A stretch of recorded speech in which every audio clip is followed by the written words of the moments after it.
guatemalteca o de El Salvador, disculpen mi imprecisión porque no logré conseguir el dato ahora, se llama María Eugenia Barrientos y es especialista en microbiología, y la entrevistaron porque esta doctora se cansó de mandar documentos al Ministerio, a la Organización Mundial de la Salud, diciendo que el foco para tratar la pandemia no era el correcto porque efectivamente las biopsias arrojaban que las personas estaban muriendo de inflamación, ¿cierto? El COVID genera una serie de cosas, fiebre, tos, una serie, desencadena una serie de otros patrones que hacen que las personas fallezcan. ¿Pero de qué fallecen? Entre otras cosas, de inflamación. Y decía, yo no entiendo por qué no se trata a las personas de la inflamación con una serie de antiinflamatorios conocidos que no hay que inventar, porque para que se produzca una vacuna, ustedes saben que hay una serie de elementos que se cultiva la vacuna, no es que se junten un montón de medicamentos y se hace una vacuna, no es así. Se cultiva, por lo tanto es un proceso largo. Entonces ella decía, tenemos una serie de fármacos, ¿por qué no se utilizan? Bueno, en su país la escucharon, en varias clínicas empezaron a tratar pacientes gravísimos, se salvaron, la tasa de mortalidad fue muy baja, y finalmente, bueno, pasó, la entrevistaron, un montón de cosas, y hoy día llega un WhatsApp a mi familia y a un grupo de amigos que hablaba de que se había encontrado un antiinflamatorio por unos investigadores en la Universidad de Oxford, una tremenda entrevista, aplauden aquí a un señor Martin Landry, investigador, que da la cara en favor de todos estos investigadores. ¿Y con qué están tratando estas personas que están muy graves del COVID? Con dexametasona, con un antiinflamatorio conocido, barato, el mismo que mencionaba ella, entre una amplia gama de antiinflamatorios, porque hay muchos que, o sea, no todo el mundo le hace bien este y el otro, ¿cierto? Hay uno para cada uno. Entonces a mí me sorprende esto porque en la familia yo había comentado el video de esta doctora, y poco y nada me pusieron atención. Bueno, y apareció pues el de este hombre y de estos grupos investigadores en Oxford, y todo el mundo, wow, y no sé qué fantástico y todo, y uno dice, oye, esto no puede ser, tiene que cambiar. O sea, te aseguro que lo más probable es que vieron a esta mujer y todo este hombre o investigadores de una universidad de renombre, porque no era obviamente de Inglaterra, ¿te fijas? Entonces empezaron y siguieron la investigación. Pero ¿por qué no tenemos esa capacidad de ampliar la mirada? ¿Por qué hago la reflexión? Porque efectivamente esto viene desde toda la vida, porque están los textos escolares, porque tú en tu casa probablemente cuando le preguntas algo que tiene que ver con el celular, se lo preguntas a lo mejor a tu hijo, a tu marido, a tu pareja, y no se lo preguntas a tu hija. Entonces, ellas y ellos desde siempre entienden que hay cosas que la hacen mejor los hombres y otras que la hacen mejor las mujeres. Eso es solo lo que quería comentar, y espero que haya llegado todo lo que dije, porque no sé si hubo silencios. Sí, muchas gracias, Catherine. Muy interesante lo que tú planteas y tengo la certeza de que estamos de acuerdo, que los que estamos en esta sala, ¿verdad? Estamos de acuerdo con lo que tú planteas, porque además, desde las posiciones relativas que cada una y uno ocupa, lo vivencia, ¿no? Vivencia que de pronto debemos decir 3 o 4 veces las mismas cosas que un varón dice y que se escucha inmediatamente. Entonces, lo tenemos encarnado en nuestra trayectoria, en nuestra biografía, entonces nos resuena, por lo menos a mí me resuena. No sé si hay otra palabra, yo había visto a Lorena que había pedido la palabra. Lorena, déjame revisar acá. Sí, Sí, Sonia, lo que pasa es que Javiera hace rato que está pidiendo la palabra, Camila, ya, entonces perfecto. preferiría que Javiera, hablaran ellas. Camila, por favor. ¿Estará Javiera todavía? Aquí estoy. Ok. Hola, buenas tardes a todas, a todos. Vero, fantástica tu presentación, se agradece muchísimo en estos tiempos. Y también a Arinúcleo, yo no tenía conocimiento de ustedes, no sabía de vuestra existencia, y también se agradece muchísimo que estén organizando estos conversatorios. A mí en lo personal me motivó mucho poder y tener la posibilidad hoy día en este horario de participar con ustedes. Y la verdad es que no tengo una pregunta en concreta, sino que compartir con ustedes algunas ideas. Y bueno, Vero, a lo mejor tú la que te resuene más, para mí sería interesante saber tu punto de vista. En concreto, pensando en esta pandemia, ¿no es cierto?, desde esta mirada de género, lo que está sucediendo, o lo que puede suceder en los servicios, sobre todo de atención primaria, donde ya se sabe que no hay una formación, ¿no es cierto?, específica para el tratamiento de las diferentes identidades de género, de las diferentes diversidades sexuales, y que muchas veces también, de acuerdo a muchas investigaciones, sabemos que el trato hacia las mujeres es más discriminatorio. Eso a mí por lo menos me da vuelta durante todo este tiempo.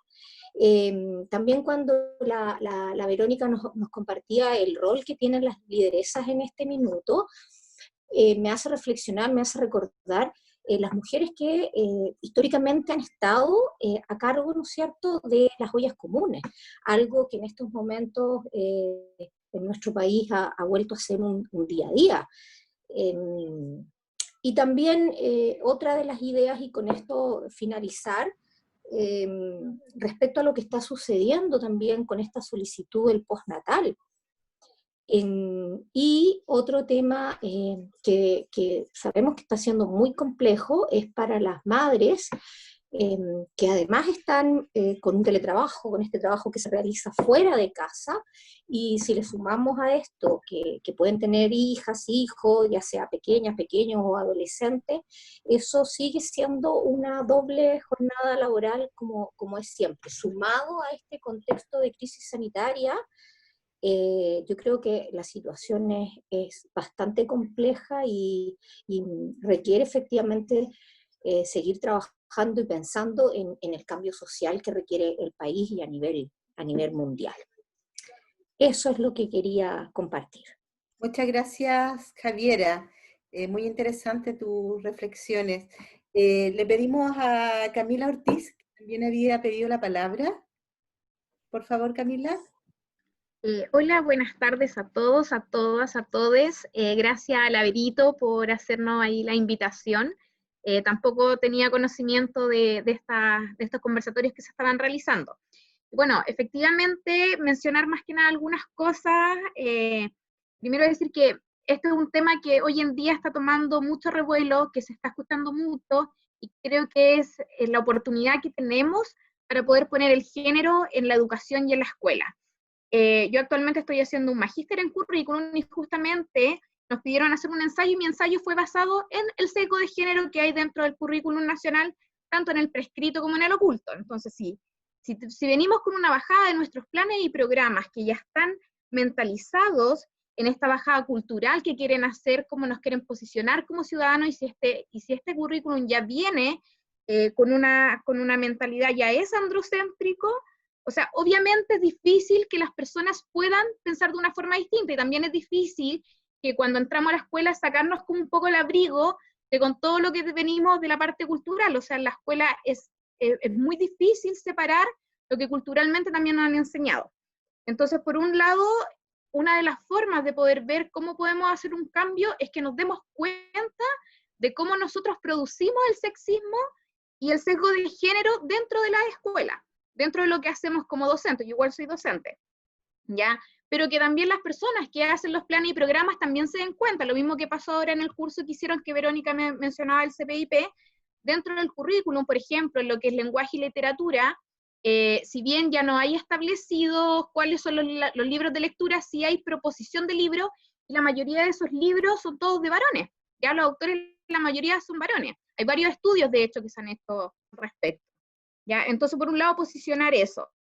Lo que mencionaba hace un rato atrás el profesor Jaime, en donde efectivamente menciona de que participan más los hombres y las mujeres no participan, es porque también como escuela nos hemos hecho cargo de que esto ocurra, ¿ya? Proponiendo siempre participación más a los hombres que a las mujeres, dando preguntas más de análisis a los hombres que a las mujeres, y a las mujeres preguntas más memorísticas.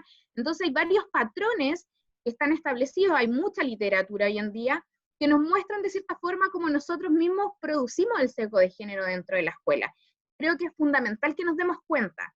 Y finalmente decir que las palabras generan realidades. Por ejemplo, hace un momento atrás el profesor Jaime también, espero que no se sienta, mencionó que han existido muchas mujeres ahora que han tomado decanas, y él dijo, ha ocurrido con que algunas han tomado un liderazgo autoritario de hombres.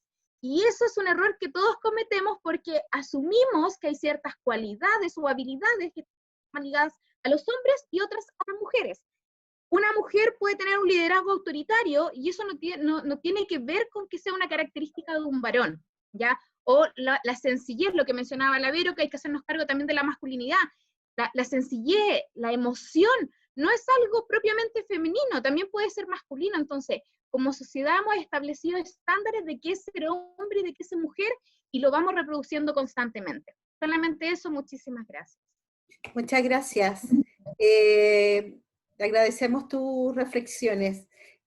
Claudio, por favor. Hola, ¿cómo están? Bien, Claudio. Saludos a todas, porque la mayoría son mujeres, así que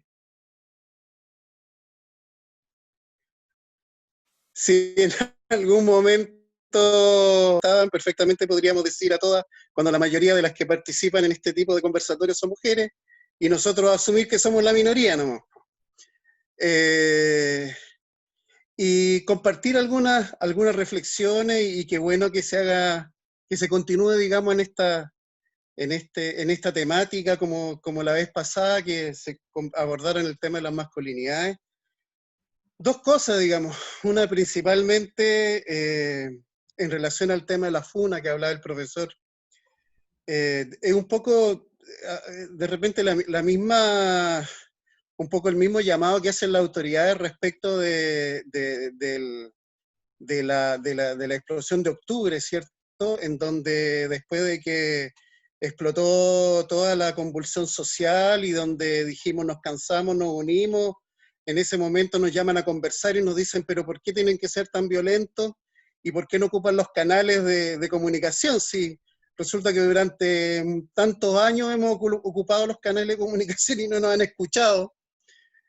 Pareciera que era necesario que ocurriera algo más violento, porque si no, ¿cómo? O sea, ya hemos marchado millones de personas en la calle y a pesar de eso no lo han escuchado. Y creo que desde la perspectiva de los derechos de la mujer y de la situación de violencia que vive las mujeres diariamente, históricamente, creo que también han hecho muchas denuncias y han ocupado los canales, digamos, formales para poder denunciar, y creo que es importante que en esta falta de empatía que tenemos como varones respecto de la situación que viven las mujeres y que han vivido históricamente, entender de que muchas veces esta situación de funa es como sentir que ya no tengo más alternativa, o sea, que durante tantos años no nos han escuchado, no me han escuchado, las situaciones de abuso que he vivido, que pareciera que no me queda otra alternativa. Es decir, como decía la profesora Verónica, hay que reflexionar más respecto de eso, y ahí un segundo punto que tiene que ver con una autoridad